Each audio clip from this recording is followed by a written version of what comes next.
Hi friends, welcome back to my channel. ఈరోజు నేను మిగిలిపోయిన ఇడ్లీ పిండితో పునుగులు ఎలా చేయాలనేది చూపించబోతున్నాను. ఈ పునుగులు చాలా టేస్టీగా ఉంటాయి.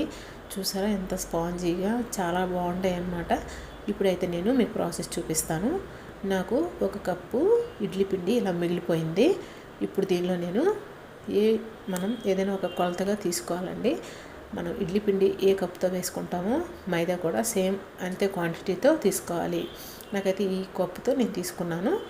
ఇప్పుడు మనం దీనిలో కొత్తిమీర సన్నగా తరిగి వేసుకోవాలి. అలాగే ఒక 2 ఆనియన్స్ని సన్నగా తరిగి వేసుకోవాలి. పచ్చిమిరపకాయలు కూడా వేసుకోవాలి. మీరు కావాలంటే జీలకర్ర కూడా వేసుకోవచ్చు. వేసిన తర్వాత దీన్ని ఒకసారి బాగా కలుపుకోవాలి. ఇవి చాలా బాగుంటాయండి. మనం ఇడ్లీ పిండి వేస్ట్ చేయకుండా ఈ విధంగా పునుగులు చేసుకుంటే చాలా ఇష్టంగా తింటారనమాట. అంత బాగుంటాయి. సో ఇప్పుడు ఈ విధంగా కలిపిన తర్వాత దీనిలో కొద్దిగా వాటర్ వేసుకుంటూ మనం కలుపుకోవాలి. ఒకేసారి వాటర్ పోస్తే మనకి లూజ్ అయిపోయే అవకాశం ఉంది. అందుకోసమే కొద్దిగా వాటర్ వేసుకుంటూ మనం కన్సిస్టెన్సీ అనేది చూసి వేసుకోవాలి. చూడండి, మనం బోండాలు వేసుకుంటాం కదా, మైసూర్ బోండాలు, ఆ కన్సిస్టెన్సీ వచ్చే వరకు మనం వాటర్ పోసుకుంటూ ఈ విధంగా కలుపుకోవాలి. ఈ విధంగా వస్తే సరిపోతుందన్నమాట. ఇప్పుడు దీనిలో మనం రుచికి సరిపడా సాల్ట్ వేసుకోవాలి.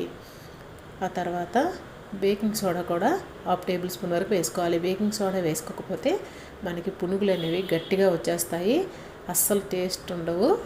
సో కంపల్సరీగా బేకింగ్ సోడా కానీ మీ దగ్గర లేకపోతే వంట సోడా అయినా సరే వేసుకోవచ్చు. ఇలా వేసి ఒకసారి బాగా కలపండి. చూడండి, ఈ విధంగా రావాలి మనకి కన్సిస్టెన్సీ అనేది. ఈ విధంగా ఉంటేనే మనకి పునుగులు అనేవి చాలా స్మూత్గా వస్తాయి అన్నమాట. అంత బాగుంటాయి. చూడండి, సో ఈ విధంగా కలిపి మనం ఈ పిండిని పక్కన పెట్టుకోవాలి. ఇప్పుడు స్టవ్ వెలిగించి కడాయి పెట్టుకున్నాక డీప్ ఫ్రైకి సరిపడా ఆయిల్ అనేది యాడ్ చేసుకోవాలి. ఈ ఆయిల్ బాగా హీట్ ఎక్కిన తర్వాతే మనం ఈ పునుగుల్ని వేసుకోవాలి. హీట్ ఎక్కకుండా వేశారు అంటే కడాయికి అంటుకునే అవకాశం ఉంది. అందుకోసమే బాగా హీట్ అయిపోవాలి.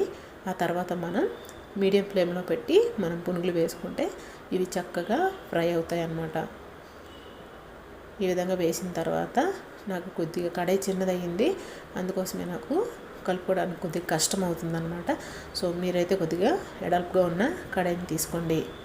ఈ విధంగా మనం వీటిని కలర్ కొద్దిగా గోల్డెన్ షేడ్ వచ్చిన వరకు కలుపుకోవాలి.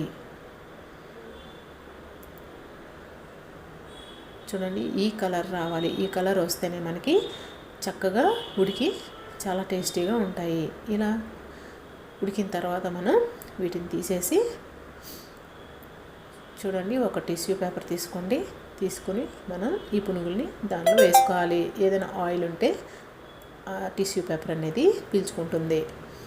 ఇప్పుడు మిగతా ప్రాసెస్ అంతా కూడా సేమ్ యాజ్ టీజ్గా చేసుకోవాలి. అంతే అండి, ఎంతో టేస్టీగా ఉన్న ఇడ్లీ పునుగులు అనేవి రెడీ అయిపోయింది. మరి మీకు కానీ నా వీడియో నచ్చినట్లయితే లైక్ చేయండి, షేర్ చేయండి. నా ఛానల్ని మొదటిసారి చూసినట్లయితే సబ్స్క్రైబ్ చేసుకోండి. Thank you for watching. Bye friends.